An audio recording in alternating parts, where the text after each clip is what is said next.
신약성경 골로새서 1장 24절로 29절 말씀입니다. 다 같이 한 목소리로 이 계시의 말씀을 봉독하실 때 살아계신 하나님의 음성을 다 같이 들으실 수 있기를 바랍니다. 이제 봉독합니다. 나는 이제 너희를 위하여 받는 괴로움을 기뻐하고 그리스도의 남은 고난을 그의 몸된 교회를 위하여 내 육체에 채우노라. 내가 교회 일꾼된 것은 하나님이 너희를 위하여 내게 주신 직분을 따라 하나님의 말씀을 이루려 함이니라. 이 비밀은 만세와 만대로부터 감추어졌던 것인데 이제는 그의 성도들에게 나타났고 하나님이 그들로 하여금 이 비밀의 영광이 이방인 가운데 얼마나 풍성한지를 알게 하려 하심이라. 이 비밀은 너희 안에 계신 그리스도시니 곧 영광의 소망이니라. 우리가 그를 전파하여 각 사람을 권하고 모든 지혜로 각 사람을 가르침은 각 사람을 그리스도 안에서 완전한 자로 세우려 함이니 이를 위하여 나도 내 속에서 능으로 역사하시는 이의 역사를 따라 힘을 다하여 수고하노라. 아멘. 오늘은 사순절 마지막 주간인 고난주간을 시작하는 종료주일입니다. 종료주일이라고 일컫게 된 것은 여러분도 이미 잘 아시는 것처럼 예수님께서 십자가를 지시기 위해 예루살렘에 입성하실 때 많은 사람들이 종려나무 가지를 흔들며 환영했다는 데서 유래된 것이죠. 이제 예루살렘에 입성하신 예수님은 마지막 한 주간 동안 고난의 길을 걸어가시면서 금요일에 십자가에 달리시게 되는데요. 오늘 말씀의 제목을 한번 따라서 하십니다. 예수의 흔적을 가진 고난 공동체. 예수의 흔적을 가진 고난 공동체. 오늘부터 우리가 꿈꾸는 다세부 공동체라는 주제 아래 말씀을 나누게 될 텐데요. 다세부는 다음 세대 브릿지의 준말로서 다세부 공동체는 다음 세대 브릿지의 정체성을 공고히 하는 공동체로 도봉교회로 우리를 불러주시고 공동체를 이루게 하신 우리 교회의 머리 대신 주님의 인격과 삶과 사역을 따르고자 하는 거룩한 열망을 가진 공동체를 말하는데요. 오늘은 그 첫 번째 시간으로 예수님의 고난으로부터 시작하려고 합니다. 왜냐하면 예수님의 고난은 이 땅에 오심부터 시작이 되었고 당신의 피값으로 사신 공동체가 바로 교회이기 때문에 그렇습니다. 멜 깁슨 감독의 화제작 The Passion of Christ, 그리스도의 순환이라는 영화가 처음 상영된 해가 2004년이니까 벌써 20년의 세월이 흘렀는데요. 2017년도에 재개봉되기는 했지만 처음 상영된 그해 2004년 4월 2일 금요일에 이 영화가 일제히 개봉되었을 때 얼마나 많은 사람들이 충격에 휩싸였는지 모릅니다. 그냥 막연하게 생각했던 예수 그리스도의 고난이 그토록 참혹하고 그토록 처절했다는 말인가? 눈앞에서 생생하게 펼쳐지는 그 참혹한 순환의 광경을 보면서 그 놀라운 충격을 감당치 못하고 정신을 잃어버린 사람도 있었고, 나를 위해서, 나를 살리기 위해서 저토록 험한 고난을 당하셨음에 찢어지는 가슴으로 통의 눈물을 흘리는 많은 사람들이 있었습니다. 근데 여러분, 멜 깁슨은 왜 이 영화를 만들었을까요? 영화 배우이자 감독인 그는 원래 캐톨릭 교인이었지만 약물 중독으로 방황하던 어느 날 이 성경책을 읽으면서 예수 그리스도의 순환의 의미를 깨닫고 그의 나이 35세가 되던 해에 거듭남을 체험한 복음적인 그리스도인이 되었습니다. 그는 예수 그리스도를 자신의 구주로 만나고 믿기 시작한 그날부터 그의 꿈은 예수 그리스도를 증거하기 위한 순도 100%의 복음 영화를 만드는 것이라고 합니다. 그러다가 브레이브 하트라는 영화로 아카데미 영화 제작상과 감독상을 받은 후에 그는 자신의 꿈을 이루기 위한 예수 영화를 만들기로 결심합니다. 그런데 문제는 그가 제작 스폰서를 구할 수가 없다는 것입니다. 베나와 같은 간접적인 종교 영화도 아닌 직접적인 예수 영화가 성공한 사례가 없었다고 사람들이 그를 만류한 겁니다. 더욱이 예수님의 마지막 12시간을 중심으로 한 그 고난의 이야기만으로는 영화가 성공할 가능성이 거의 없다고 사람들은 단정했던 겁니다. 더군다나 영어 대사가 아니라 자막 영화, 그러니까 대사는 아람어로 그리고 영어를 자막으로 처리한 그런 영화는 미국 영화 사상 초유의 일로 말도 안 될 뿐만 아니라 성공할 가능성이 전혀 없다고 영화 배급사들이 판단했던 겁니다. 하는 수 없이 멜 깁슨은 자신의 사재를 투자하여 영화를 만들기로 결심합니다. 성령이 나에게 임하셨고 주님은 나에게 복음 전파의 도구로 이 영화를 만들도록 명하셨다 고 고백하면서 그야말로 망하기로 결심하고 이 영화 제작에 착수한 겁니다. 무려 2,500만 달러의 사재가 투입되었습니다.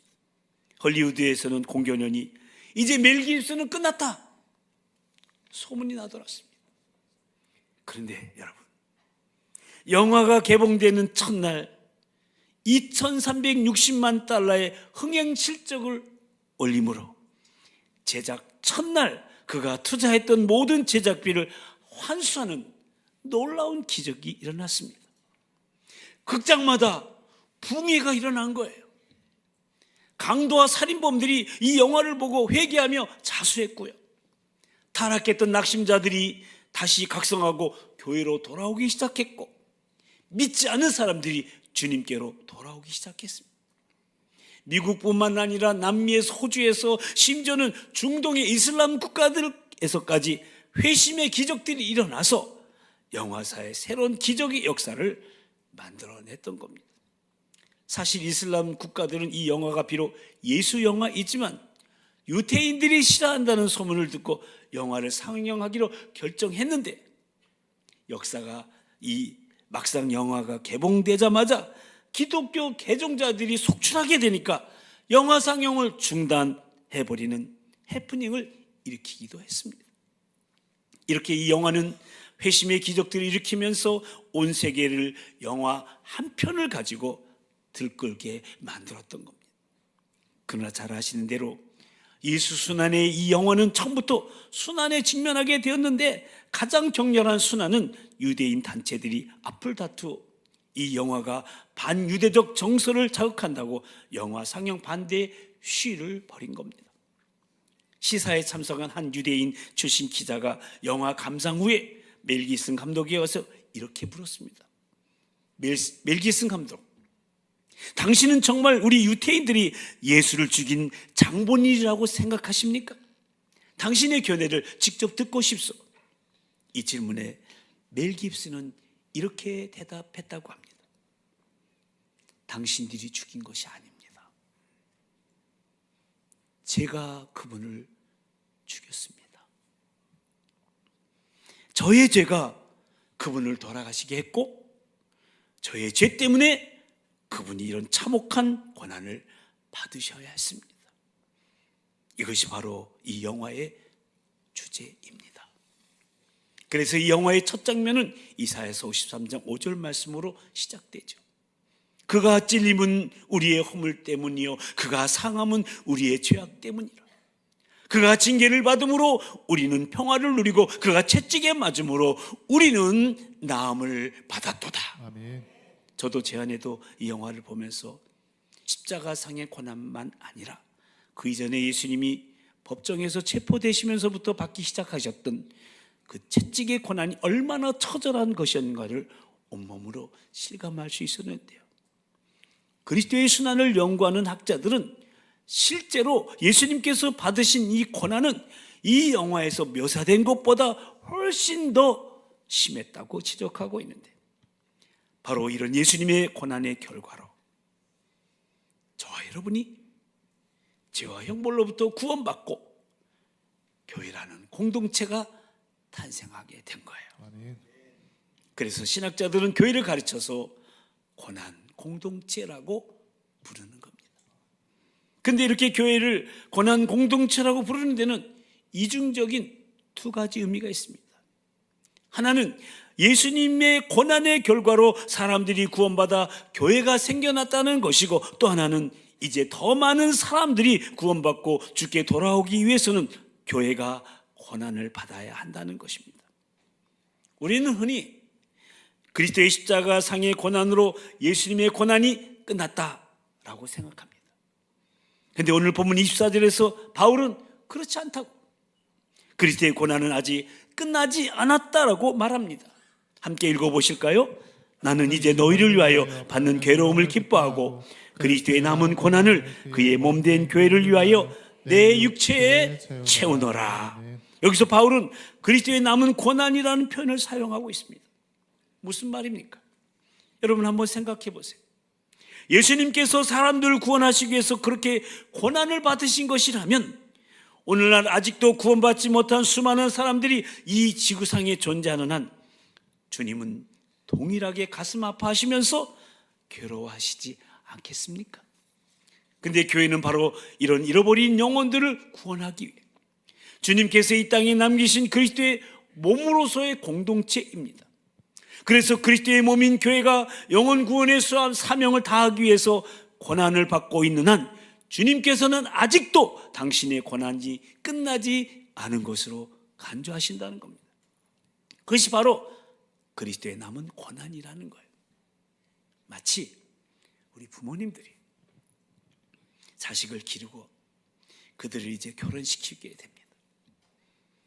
그러면서 부모의 사명, 이제 고난은 끝났다라고 생각합니다. 그런데 얼마 후에 그만 시집간 딸이, 또한 장가간 아들이 아직도 고생한다는 소식을 듣자 부모님들의 마음은 또 다시 찢어지기 시작합니다. 그러니까 자식들이 존재하는 한 부모님들의 고난은 끝나지 않은 거예요. 다시 말해서 자식들의 고난은 곧 부모의 고난인 거예요. 마찬가지로 주님의 몸된 교회가 복음을 위해서 고난받고 있는 한 주님은 아직도 당신의 고난이 끝나지 않은 것으로 간주하고 계신다는 거예요. 그리스도의 몸된 교회의 한 지체로서 바울 사도는 이제 자신의 육체에 이 그리스도의 남은 고난을 기꺼이 감수하겠다고 고백하는 겁니다. 그렇다면 바울 사도가 교회를 위해서 받기를 자원한 고난은 구체적으로 무엇이겠습니까? 다시 말해서 고난 공동체로서 오늘의 교회는 어떤 고난을 받아야 하느냐는 말씀입니다. 두 가지인데, 하나는 복음을 전하기 위한 고난입니다. 같이 한번 읽어보실까요? 복음을 전하기 위한 고난. 독일 루터기의 목사이자 신학자이며 반나치 운동가가 있는데 고백교회 설립자 가운데 한 사람입니다. 고백교회는 1930년대 독일에서 히틀러의 나치하에 다양한 교회로서 1935년 독일 바르멘에서 하나님의 말씀인 예수 그리스도만이 복종의 대상이요 하나님의 계시라는 내용의 바르멘 선언을 발표하여 히틀러의 불복종을 선언하는데, 그 고백교회 한 신학자로서 나치 독일에 항거하다가 목숨을 잃은 순교자 가운데 보네포라는 목사님이 계시는데, 그분은 당시에 독일 교회가 능력과 영향력을 잃어버린 원인 가운데 하나가 값싼 복음을 지나치게 강조했기 때문이다라고 지적한 바가 있습니다. 무슨 이야기입니까? 여러분, 우리의 구원은 값없이 주시는 하나님의 선물이라고 성경적인 사실에 기초하고 있습니다. 맞습니다. 구원은 값없이 주어집니다. 아멘. 대가 없이 주어지는 선물입니다. 아멘. 그렇기 때문에 우리의 마음문을 열고 믿음으로 예수님을 구주와 주님으로 받아들이기만 하면 되는 거예요. 아멘. 그래서 에베소서 2장 8절 이하에 보면 너희가 그 은혜에 의하여 믿음으로 말미암아 구원을 받았으니 이것이 너희에게서 난 것이 아니요 하나님의 선물이라. 행위에서 난 것이 아니니 이는 누구든지 자랑하지 못하게 함이라는 말씀이 나옵니다. 아멘. 그러니까 죄된 인간은 아무도 자신의 행위를 들고 하나님 앞에 설 수 없기 때문에 하나님께서 구원을 선물로 주셨다는 말씀이에요. 다시 말해 하나님의 은혜로 값없이 구원을 받았다는 것이죠. 여러분, 이것이 복음입니다. 그런데 보네폰 목사님은 우리가 이 복음을 강조하면서 절대로 잊지 말아야 될 두 가지 사실을 잊어버렸다는 거예요. 한 가지는 우리가 아무런 대가 없이 구원을 선물로 받기 위해서는 하나님의 아들이신 예수님께서 얼마나 값비싼 대가를 지불하셨느냐 하는 거예요. 멜 깁슨의 영화가 바로 이것을 우리에게 전달하고자 한 것이고요. 또 한 가지는 여러분과 제가 오늘날 하나님의 선물로서 구원을 받고 이 자리에 존재하기 위해서는 우리의 선배들이, 그리고 과거의 교회가 얼마나 값비싼 대가를, 고난의 대가를 치러야 했느냐 하는 겁니다. 한마디로 교회 역사는 거룩한 피의 흔적으로 이루어진 순교의 강이라는 말씀이에요. 예수님께서 우리를 구원하기 위해서 물과 피를 다 쏟으셨고, 우리 수많은 선배들이 목숨을 걸고 피를 흘리며 이 복음을 전한 결과로 우리가 예수님을 믿게 된 것 아닙니까? 아멘. 근데 누군가가 이 멜 깁슨의 영화를 혹평하면서 이것이 무슨 영화인가? 피로 뒤범벅이 된 한 편의 잔인한 폭력 다큐멘터리일 뿐이다라고 했을 때 멜 깁슨이 이렇게 대답했다고 합니다. 그렇습니다. 십자가는 낭만이 아닙니다. 십자가는 저주입니다. 예수님께서 우리의 죄 때문에 그 저주를 대신 받으신 것입니다. 그것이 십자가의 진실입니다. 그 비밀을 깨달은 자들이 새로 태어나는 겁니다. 그러니까 이 값없는 구원이 내게 주어지기 위해서 예수님께서 짓는 진실로 값비싼 대가, 그야말로 자신의 생명을 저 십자가에서 내어놓으셨다는 사실을 잊지 말라는 거예요. 그렇기 때문에 복음은 값없이 주어지는 구원의 선물이지만 결코 값싼 싸구려 복음은 아니라는 거예요. 그리고 앞서간 믿음의 선배들이, 얼마나 많은 선배들이 목숨을 걸고 피를 흘리며 복음을 전한 결과로 여러분과 제가 어느 날 예수님에 대한 소식을 듣고 예수님을 믿게 된 거예요. 여러분, 한국 땅에 기독교가 상육되고 복음이 전해지기 위해서요, 지금부터 130여 년 전에 얼마나 많은 사람들이 이 땅에서, 선교사님들이 순교의 피를 흘리고 죽어갔습니까? 우리 선배들이. 그렇게 전해진 복음이 누군가를 통해서 나에게까지 들려지게 된 것이고, 나도 마침내 예수 믿고 하나님의 자녀가 될 수 있었다는 이 사실을 잊지 말라는 거예요. 구소련 스탈린 통치 시절에 보리스 콤필트라는 젊은 유대인 의사가 있었는데, 스탈린은 신이 아니다, 아니라 인간이다 라는 말을 했다는 이유로 체포되어서 시베리아 강제 노동 수용소에 던져집니다. 근데 그는 의사였기 때문에 강제 수용소에서 병든 죄수들을 치료하는 일을 맡았는데 조건이 하나 있었습니다. 그것은 아무나 고치지 말라는 거예요. 절대로 환자들을 병실에서 죽게 하지 말고 일하다 죽게 만들라는 거예요. 치료는 적당히 하라는 거예요. 이것이 그가 수용소에서 의사로서 받은 명령이었어요. 그래서 그 죄수가 건강하든 건강하지 않든 웬만하면 의료 차트에 건강하다고 적어 죄수들을 다시 작업장으로 내보내도록 그런 압력을 받으면서 그는 의사로서 일했습니다. 그러니까 그의 치료는 기계적이에요. 형식적이 될 수밖에 없어요. 그는 점차 자신이 의사로서 존재할 가치가 있느냐 하는 갈등을 느끼며 괴로워하기 시작했습니다. 그러던 어느 날 같은 동료 죄수가 그에게 조용히 다가와 예수님에 대한 소식을 전해주었습니다. 그래서 그는 예수님을 자기의 구세주로 영접하고 예수 믿기로 결심합니다. 그가 결심하자마자 그에 전도한 그 사람이 이런 소식을 하나 전해줍니다. 사실 이 수용소 안에는 아무도 알지 못하는 지하교회가 있는데, 그 지하교회 형제들이 당신의 구원을 위해서 오랫동안 기도해 왔습니다. 의사였던 당신이 구원받고 제대로 사명을 발휘할 수 있도록 우리가 기도해 왔습니다. 그러니까 지금 우리들이 VIP 영혼들을 놓고 목장에서 함께 중보기도 하는 것처럼 그렇게 수용소 안에 있는 지하교회 형제들이 모여서 함께 기도해 온 거예요. 이 소식을 듣자마자 보리스 콘필드는 마음이 녹아들기 시작했습니다. 그는 자기가 기도의 빚진 자임을 깨닫게 되었습니다. 그리고 복음의 빚진 자임을 깨닫기 시작합니다. 그때부터 그의 치료 태도는 달라졌습니다. 수용소가 무슨 명령을 하든 그는 정성을 다해서 환자 한 사람 한 사람을 정성을 다해 치료하기 시작합니다. 한 번은 죄수들을 아주 몹시도 괴롭히던 간수 하나가 치료받기 위해서 온 거예요. 때는 왔다. 순간적으로 독국물 약물 주사를 놓아서 그 잔인한 친구를 죽여버릴 수도 있는 유혹이 왔지만 그는 기도하고 마음을 돌이키고 그 간수를 살립니다. 이렇게 의사로서의 새로운 삶을 살고 있는 그에게 수용소 측은 그가 의약품을 낭비하고 환자들을 너무 관대하게 대한다고 여러 번의 경고를 합니다. 그러던 어느 날 장암에 걸린 젊은 남자를 치료하게 되었습니다. 그는 수용소에서 또 한 번의 경고를 무시하고 그 장암 환자를 어떻게든 살리기 위해서 정성을 다하여 치료합니다. 이런 소식이 전해지며 수용소로부터 다시금 경고의 메시지가 왔습니다.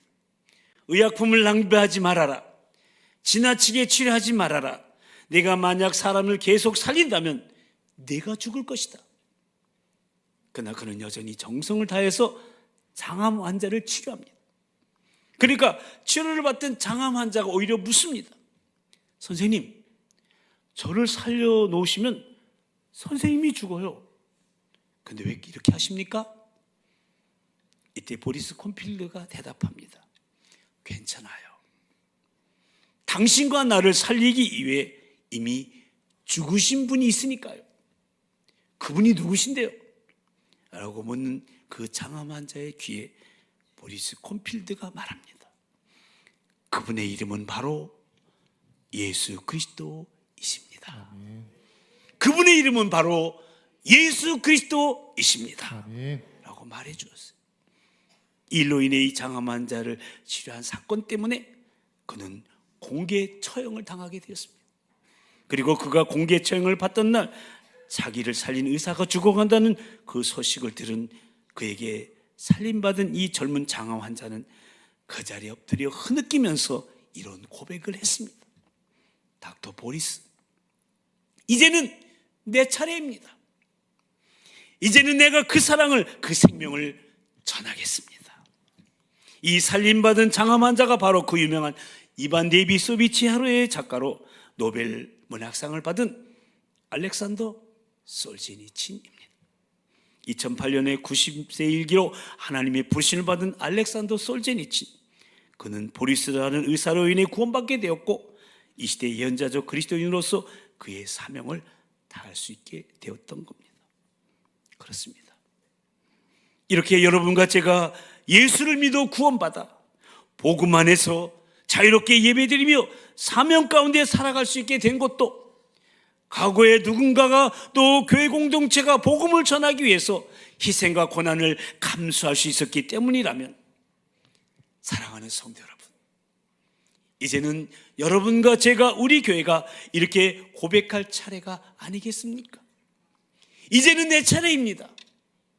이제는 내가 그 사랑을, 그 생명을, 그 복음을 전하겠습니다. 아멘. 우리 한번 같이 고백해 볼까요?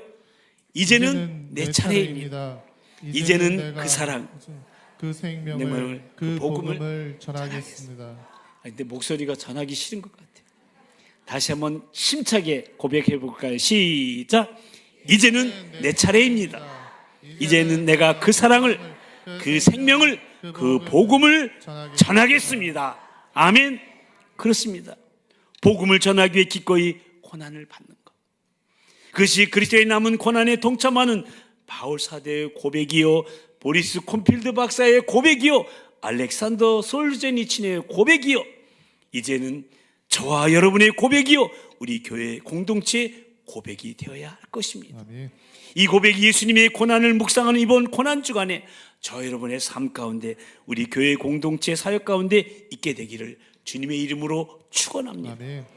그리고 몸된 공동체 교회가 기꺼이 받아야 될 또 하나의 고난은 성도를 성도답게 세우기 위한 고난입니다. 두 번째도 읽어볼까요? 성도를 성도답게 세우기 위한 고난. 사도 바울은 예수님을 모르는 이방인 가운데 한 사람을 전도했어요. 그럼 그가 신자가 되었다는 사실만으로 자기의 사명이 끝났다고 생각하지 않은 거예요. 이제 자기가 전도했던 그 사람이 성도다운 성도, 진정한 하나님 보시기에 온전한 성도로 세워지기까지 그는 자신의 의무가 끝나지 않는 것으로 생각한 거예요. 그래서 그는 그리스도 안에 있는 한 사람의 영혼을 온전히 성숙시키기 위해서라면 자신의 모든 에너지를 다하여 자신의 전 존재가 소멸될 때까지 그렇게 고난을 받으며 최선을 다하겠다고 고백하고 있는 거예요. 그것이 바로 오늘 본문에 나오는 28절 29절 말씀인데요, 함께 읽어보실까요? 우리가 그를 전파하여 각 사람을 권하고 모든 지혜로 각 사람을 가르치면 각 사람을 그리스도 안에서 완전한 자로 세우려 함이니 이를 위하여 나도 내 속에서 능력으로 역사하는 이의 역사를 따라 힘을 다하여 수고하노라. 아멘. 그러니까 사도 바울이 예수 그리스도를 전파하여 예수 그리스도를 믿는 각 사람을 권하고 모든 지혜로 모든 말씀으로 가르치는 것에는 오직 한 가지 목적이 있었다는 거예요. 그것은 각 사람을 그리스도 안에서 완전한 자로 세우는 것인데, 여기 완전이란 이 단어는 사실은 지나친 번역이에요. 원문의 단어를 우리말의 뉘앙스에 맞게 다시 한번 번역하자면 성숙이에요. 그러니까 각 사람을 그리스도 안에서 성숙한 자로 세우는 것이 사도 바울이 각 사람을 권하고 말씀으로 가르친 목적이라는 거예요. 다시 말해 성숙하여 나도 복음의 빚진 자임을 깨닫고 또 다른 사람들에게 복음을 전하는 인생이 되도록 한 사람을 이렇게 세우는 목적을 위해서 나도 내 속에서 능력으로 역사하시는 이의 역사, 즉 성령님의 역사하심을 따라 그 성령님의 촉구하심과 그 도우심에 순종하여 나도 힘을 다하여 수고한다고 사도 바울은 고백하고 있는 거예요. 아멘. 이것이 바로 새 생명을 키우는 목자의 자세인 겁니다.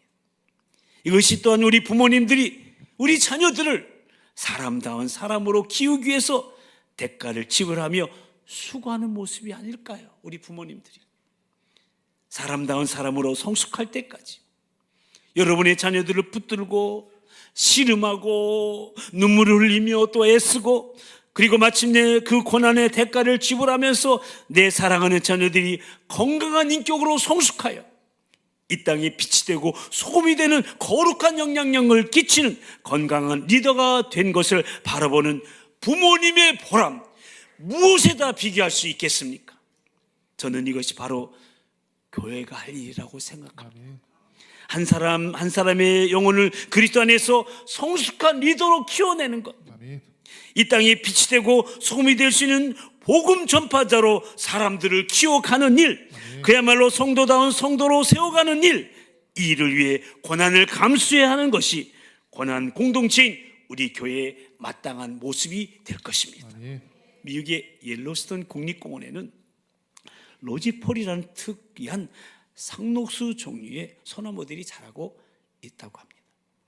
한때 숲의 80%를 이 소나무가 점유하고 있었는데 이 소나무의 솔방울이 굳게 잎을 다물었어요. 볼품없는 모습으로 여러 해를 자라고 있었다고 합니다.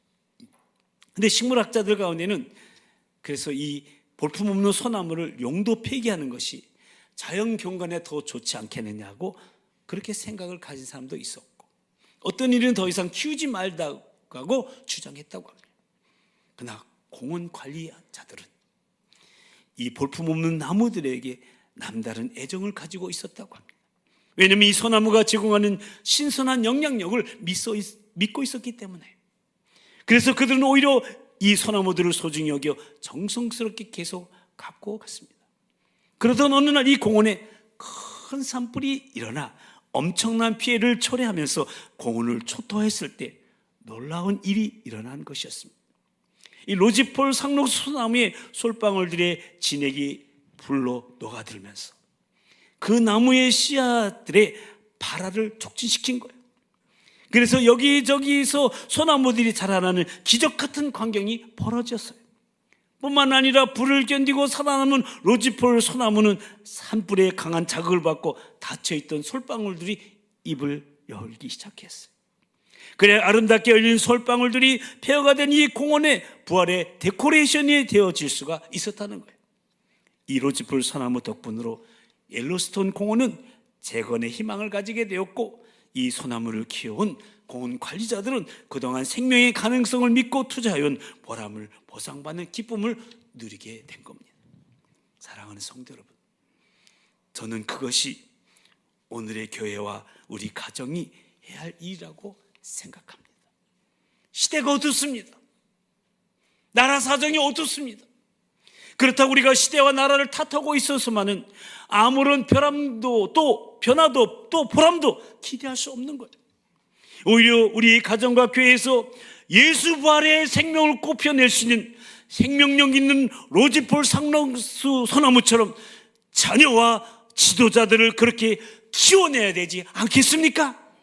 그것이 우리 차영지 교회, 우리 교회의 목표가 아니겠습니까? 비록 그 과정이 치료한 고난의 연속이랄지라도 마침내 민족과 열방 가운데 치유와 변화를 이끌어낼 수 있는 진정한 리더들을 키워낼 수만 있다면, 사랑하는 성도 여러분, 우리는 아직도 희망을 이야기할 수 있지 않을까요? 이 어두운 시대, 다시 한번 우리 민족과 열방 가운데 예수 부활의 생명을 찬란히 꽃피워내는 작업을 위하여 내 곁에 있는 한 사람 한 사람 이웃들에게, 우리 VIP들에게 복음을 전하고 예수를 받아들인 그들에게 우리의 사랑과 열정을 다하여 하나님의 생명으로 하나님의 사람들답게 그들을 양육해 나가는 작업, 이 시대의 리더들을 키워내는 작업, 이것이 바로 그리스도의 남은 고난을 이어받는 고난 공동체로서의 우리 교회의 사명이라고 저는 믿습니다. 모쪼록 예수님의 고난과 흘리신 보혈의 은혜와 능력을 묵상하는 이 고난주간, 이런 고난의 사명을 기쁨으로 감수하는 실로 그 보혈의 은혜와 능력을 다시금 힘입을 통해 예수의 흔적을 가진 고난 공동체로 우리가 꿈꾸는 다세부 공동체를 이뤄가는 저와 여러분이요 우리 모든 도봉가족들이 다 되시기를, 우리를 위해 그 참혹한 고난을 기꺼이 받으시고 교회를 세우신 우리 주님의 이름으로 간절히 축원합니다. 아멘. 오늘은 제가 기도함으로 설교를 마치도록 하겠습니다. 하나님 아버지, 그동안 소망의 복음을 전파하는 차영지 교회라는 주제 아래 우리 교회가 붙잡고 나아갈 비전과 방향에 대해서 말씀을 나누게 하시고, 오늘 고난주간이 시작되는 종료주일부터 우리가 꿈꾸는 다세부 공동체라는 주제 아래 교회로 살아가고 있는 우리가 어떤 공동체성을 지향해야 하나님이 기뻐하시는 교회로 그 역할과 사명을 다할 수 있는지에 대해 말씀을 나누게 하시오니 참으로 감사를 드립니다. 오늘 그 첫 시간 사도 바울이 말한 그리스도의 남은 고난에 대해 생각해 보며 왜 교회가 예수 흔적을 가진 고난 공동체가 되어야 하는지를 다시금 깨닫게 하시오니 더욱 감사를 드립니다.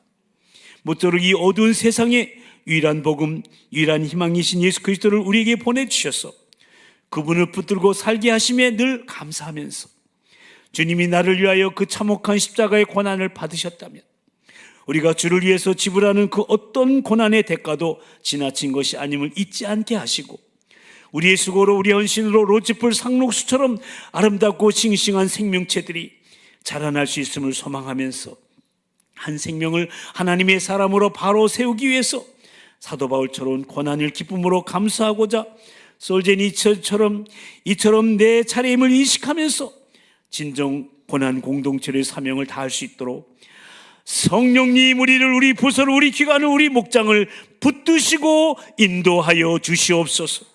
그래야 우리를 통하여, 우리 교회 공동체를 통하여 이 어두운 세상에 예수 부활의 생명이 꽃피우고 민족과 열방의 역사를 바꾸는 생명력 있는 하나님의 사람들이 일어나는 기쁨과 보람을 누리게 하시고, 내일부터 한 주간 진행되는 고난주간 특별 새벽 기도를 통하여 골고다 언덕 그 십자가 위에서 남기신 예수님의 마지막 음성을 들으며 다시 사명의 자리에 설 수 있도록 주 보혈의 은혜와 능력으로 덧입혀 주시옵소서. 믿사옵고 우리 도봉교회가 그리스도의 남은 고난에 참여하는 실로 예수 흔적을 가진 고난 공동체로서의 소망의 복음을 전파하며 우리가 꿈꾸는 다세브 공동체를 이루어가게 하실 주님을 찬양하오며 우리를 위해 기꺼이 고난을 받으시며 그 보배로운 핏값으로 교회를 세우신 우리 주 예수 그리스도의 이름으로 간절히 기도드리옵나이다. 아멘. 이제 다 같이 일어나셔서 사명, 주님이 홀로 가신 그 길 찬양하십니다.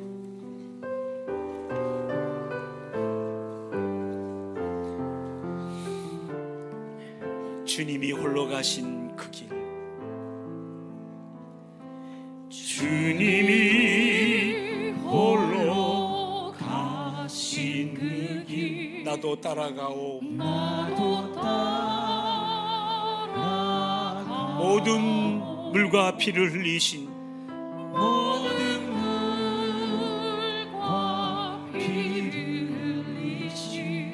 그 길을 나도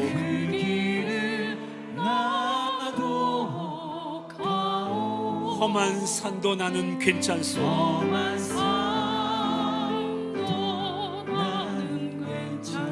바다 끝이라도 나는 괜찮소.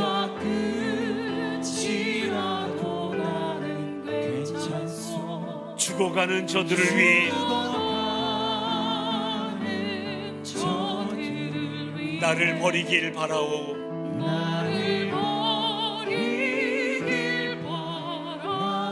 아버지 나를 보내주시옵소서.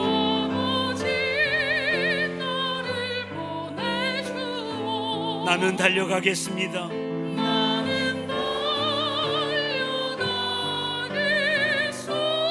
목숨도 아끼지 않겠소. 나를 보내주오.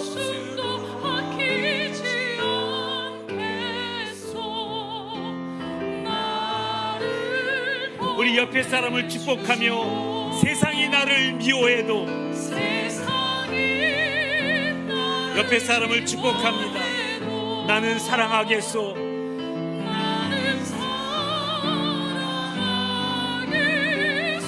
세상을 구원한 십자가 나도 따라가오.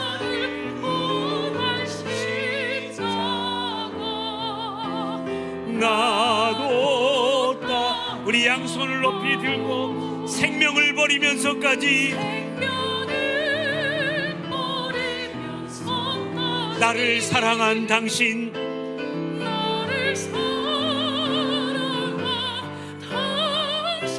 이 작은 나를 받아주오.